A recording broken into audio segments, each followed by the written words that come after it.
that at all points in time, such a review can only seek to enhance best practice and also give us the opportunity to take on other areas to which we might not have encountered and looking at a different perspective.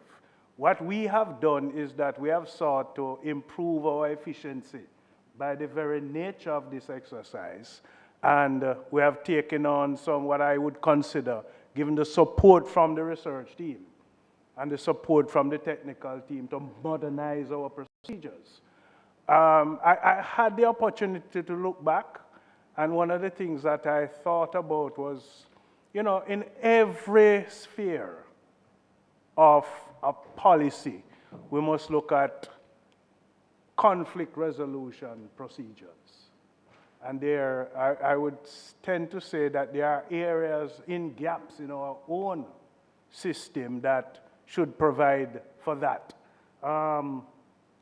But accommodating best practices is always a right way to go.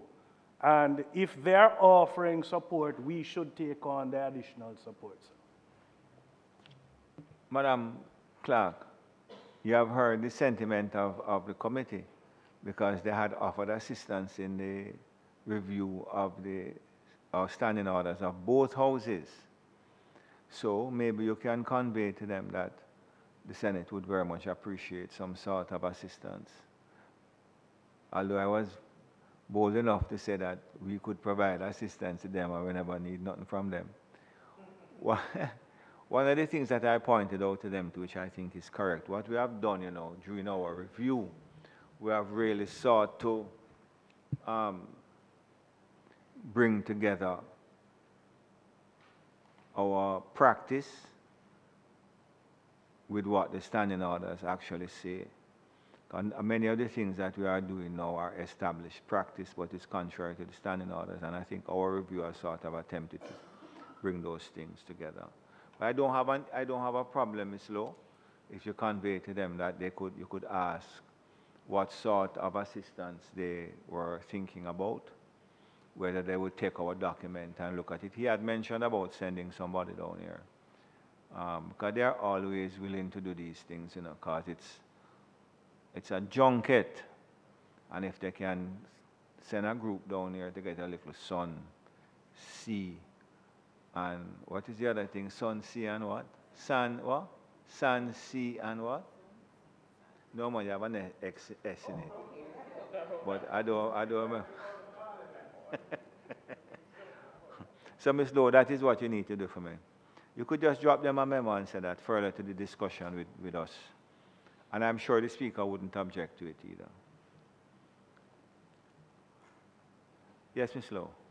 Good morning, everyone. So just to confirm that the Honorable Speaker has already indicated her intention to accept the assistance from CPA due to the fact that the members of Parliament are usually very preoccupied in their constituencies and will not have the time to be as detailed as the Senate. So she already has expressed her interest directly to the representatives from CPA, and I will also convey your interest in having them assist the Senate further to the updates that we will receive from Mrs. Douglas Beckford upon completion. Then that will be submitted for them to look at as well. Thank you very much. Well, there you have it. So the Speaker had already accepted the very kind offer of assistance from CPA, so we will follow suit. So that is by way of my opening remarks for 2025. The minutes have been circulated, and I take them as read. On page 1, nothing. Page 2 deals with matters arising with Ms. Zimenez, dealing with an inquiry from Senator Longmore. And notice I'm getting the name Zimenez right now. Page 2 continues with the report from legal counsel.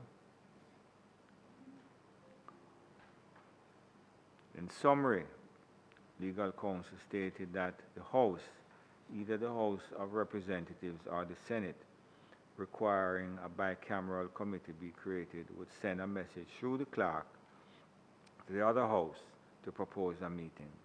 Items of discussion and membership is considered as part of the committee. That's page 3 and page 4. Chair thanked Ms. Jimenez for her contribution. Noted that the committee had reached Standing Order 74 and should proceed swiftly. This was the last meeting for 2024. Senator Morris asked whether the new year the committee could meet on Friday. Yes, Senator Morris, this is exactly what you're saying. Senator Morris inquired whether in the new year the committee could meet on Friday, where there was no sitting of the Senate to complete the review work.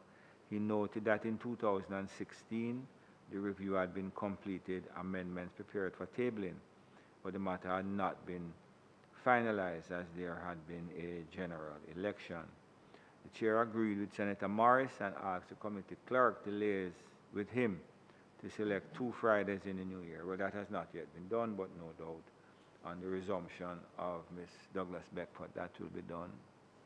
Chair thanks Senator Morris for his prior work, of course, and current contribution. Ms. Lowe expressed gratitude on behalf of the team and noted their intention to continue to support this committee. So those were the minutes for the meeting held on the 13th of December 2024, and I ask for a motion in relation to those meetings. Senator Fraser Binns, seconded by Senator Golden Campbell. Thank you very much. So you'd have noticed that we are at 74. I'm just going to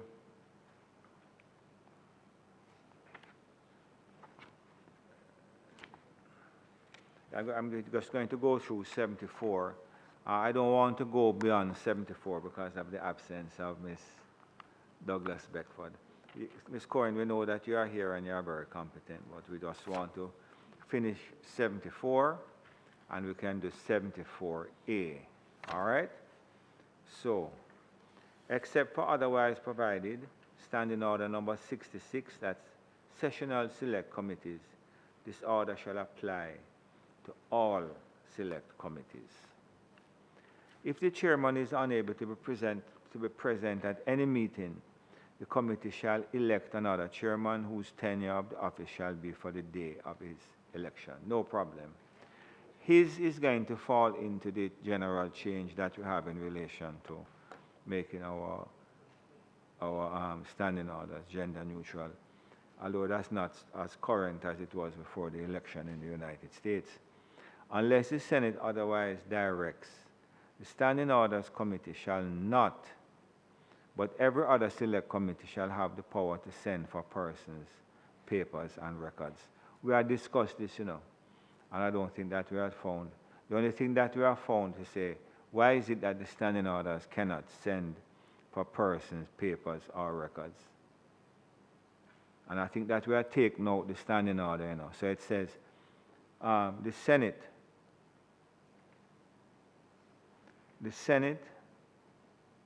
unless the Senate directs otherwise, every select committee shall have the power to send for persons, papers, and records. We had agreed to that change, So we're at 4. That is where we closed off the last time, at 4. A select committee shall not have the power to delegate any its functions to its chairman. That is pretty straightforward. Any comment on that? 5.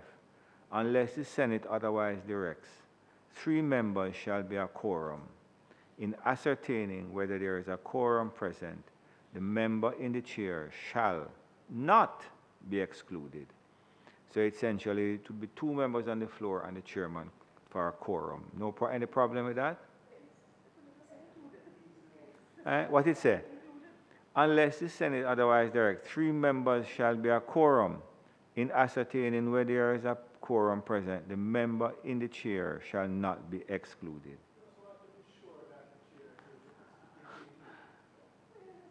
Where it said it's tedious.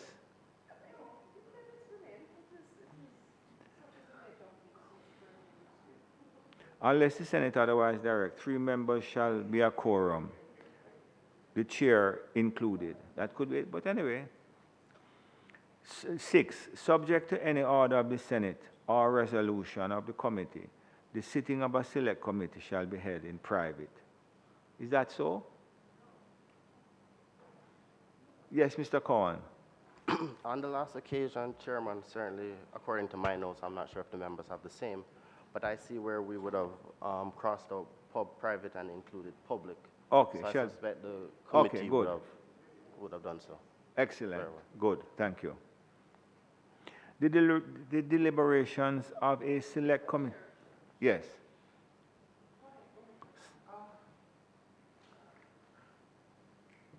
Yes, Chair. I'm just wondering, I'm trying to remember when did that change was effected? Because to make the sittings of this committee public, because when I was chairing the committee, the sittings were private. But I think that we had some discussion of it, and I think the membership had determined that there is no need for it to be held in private. And in fact, I know that some of these committee meetings have been broadcasted, and it don't really cause any problem. There is nothing here that is being discussed that should be held in private, I don't think. I understand that, in the Chair. I'm just wondering when was the decision taken? Okay, let me hear what the Deputy Clerk has to say. Yeah. And just, Chairman, by way of further clarity, I suppose, we had also looked at Standing Order 77-6 in the Standing Orders of the House of Representatives, in which it speaks to sittings being held in public. So I think that was how we had that was the discussion which was had on the last occasion. And there was a feeling, I believe, from the members that they wanted consistency between the provisions in both standing orders. Okay. So the committees of the lower house are held in public? Correct. Yeah. Mm-hmm. But I mean, that is a recent discussion that was held in this committee. And my question that I wanted to find out is, when did that decision became effective? Because it wouldn't have been since the last discussion that we had. It must have been before, because the sitting have been made public for about 3-4 years now. Go ahead. No, Ms. Lowe, you wanted to say something? Sir, okay, so I just wanted to perhaps Ms. Lowe, speak into the microphone, please. Okay. I was proposing that perhaps for this particular standing order, we could specify to say a sessional select committee shall be held in private, because select is very generic in my mind, because you also have joint select, you have sessional select. So perhaps if but you see, look at what it says. Subject to any order, which means that although the committees are to be held publicly, the Senate may, for whatever reason, direct that it is to be held in camera, rather than held in camera subject to a direction that it be held public. So this is establishing the general rule. And if there is any need for whatever reason to deal with it privately, then that you would then go to.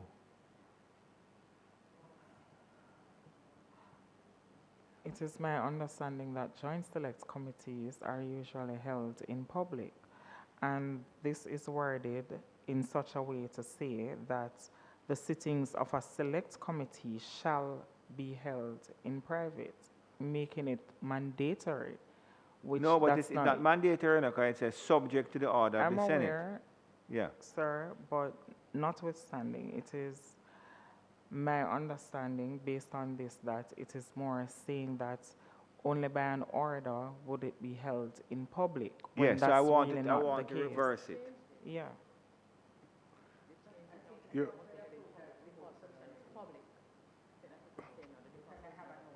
Yes, but Senator Morris was inquiring about that. Go ahead, Senator. So Gale. I was following up on what Senator Morris would have queried in when was the decision made for it to be held public. I can't recall any decision. But Senator Scott Martin. No. I'm talking prior to when the last meeting when we made the decision. We may have been having these committee meetings in public and never paid any attention to it because the broadcast is broadcast. And sometimes we act on procedures without actually following the procedure itself or even thinking that we need to follow the procedure. So this may have caught us by the broadcast being just a standard action, but no decision was taken. And this now highlights the fact that, we have to be cautious as a Senate to be mindful of the standing orders. But Yeah, Senator Morris, no decision was taken. Where practice has outstripped the Yes, standing order. exactly. Senator, I was going to say, Chair, that this is not the only instance where we have developed practices, and that is why this review is so important and so significant, so that the standing orders will actually catch up with the practice. I do note that in your opening remarks, you had said that the new trend was to look at modernizing the standing orders, and modernizing the standing orders might require us to look at some of the things which we have allowed to remain without adjusting it. But I don't think that we need to beat up on ourselves. I think that by virtue of this review, it has been made very clear that the standing orders is, if you will forgive my using the word, the Bible that we have to proceed by. And there's a consciousness about what it provides for. Senator Longmore. Thank you, Chair. I think if I were to recall properly, the event of the hybrid sittings that we had to see to around COVID is what led to this direction of this type of public appearance. And I think that we need to, as Senator Scott Motley, I was basically going to reiterate the point that, the legislation is set in a way when technology that we enjoy now did not exist. And so we have to seek to adjust accordingly. But it wasn't a definite decision. I think it came out of the COVID adjustments that we had to do, and that followed through with our sit-ins being public and hybrid sit-ins in that way. Thank you. Okay, thank you very much. 7. The deliberations of a select committee shall be confined to the matter referred to it by the Senate, and any extension or limitation thereof made by the Senate, and in the case of a select committee on a bill, to the bill committed to it for relevant amendments. In other words, Senator Dr. Professor Morris, you will not be able to talk about the abattoir in Port Maria. On behalf of Senator Montague.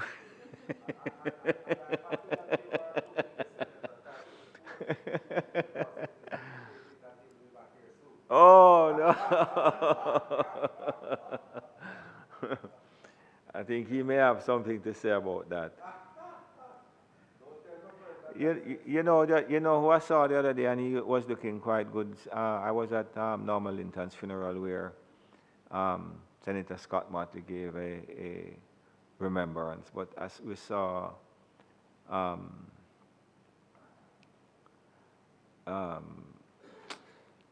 Senator, come now. I soon tell you who. I soon tell you, but he was looking very fine in fine metal. 8A.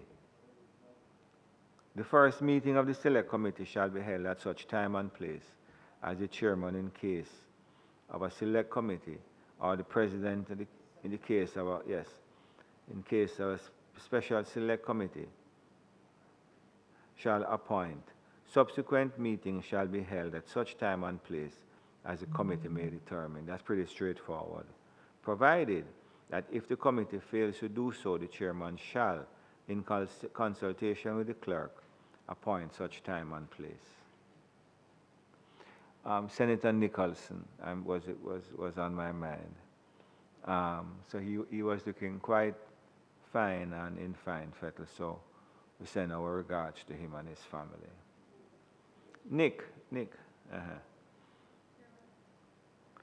Senator Golden Campbell. Chairman, I'm just querying that 8A as to the distinction in determining between the chairman and the president in determining the date of the time and place of the first meeting of a special select committee. Why would the president need to be the one determining that as opposed to the chairman of that committee? Because it's not Madam assumed. Clerk, I know the answer. What's the rationale? But I know the answer, but I'm going to allow you to explain it. Do let me know. No, I'm asking. She's asking you to repeat the query.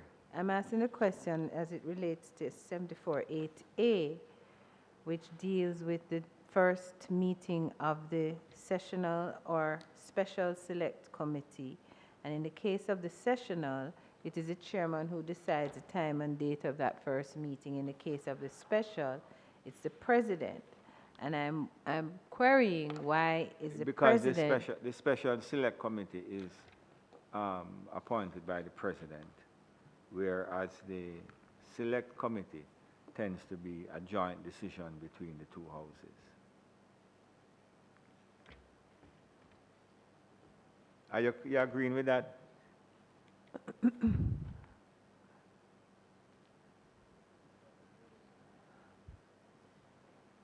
That is what you call a shot in the dark, you know. I mean, the president notwithstanding, if the president appoints but is What not you are a saying is member that of why the is it- special select committee, why would the president be inserted into... Because it's the first meeting. So the president has to direct that the meeting has to take place. And they may not at that time be a chairman. Because the chairman is going to be determined by the committee.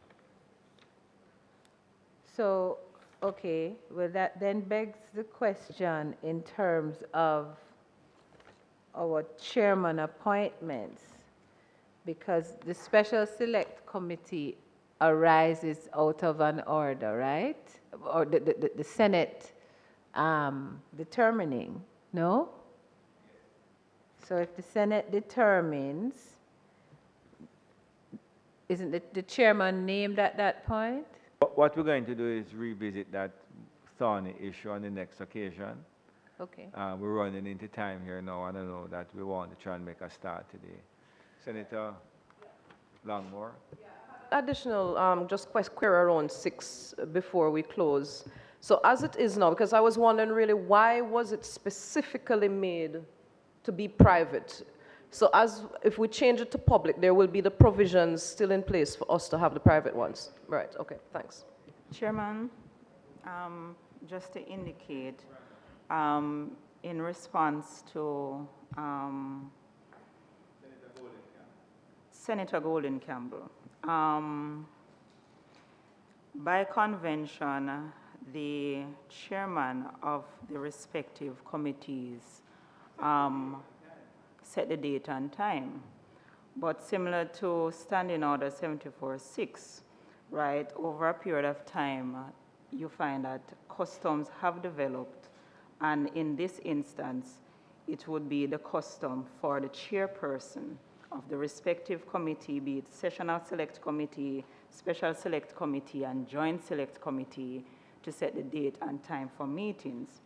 And in respect to a comment that Senator Longmore had made in terms of committee meetings starting to meet in public as a result of the COVID session, that was not the case, because prior to COVID,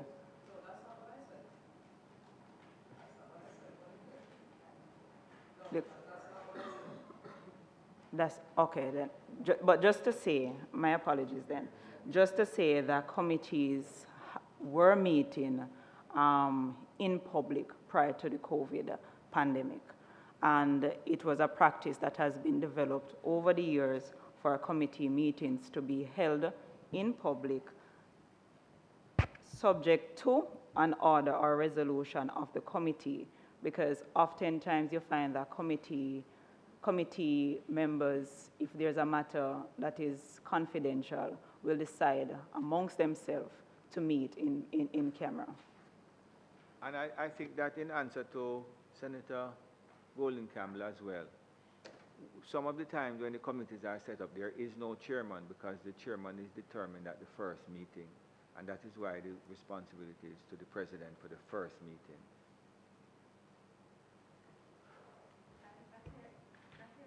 On that, Mr. President, I have never seen where the chairman is not named at the outset.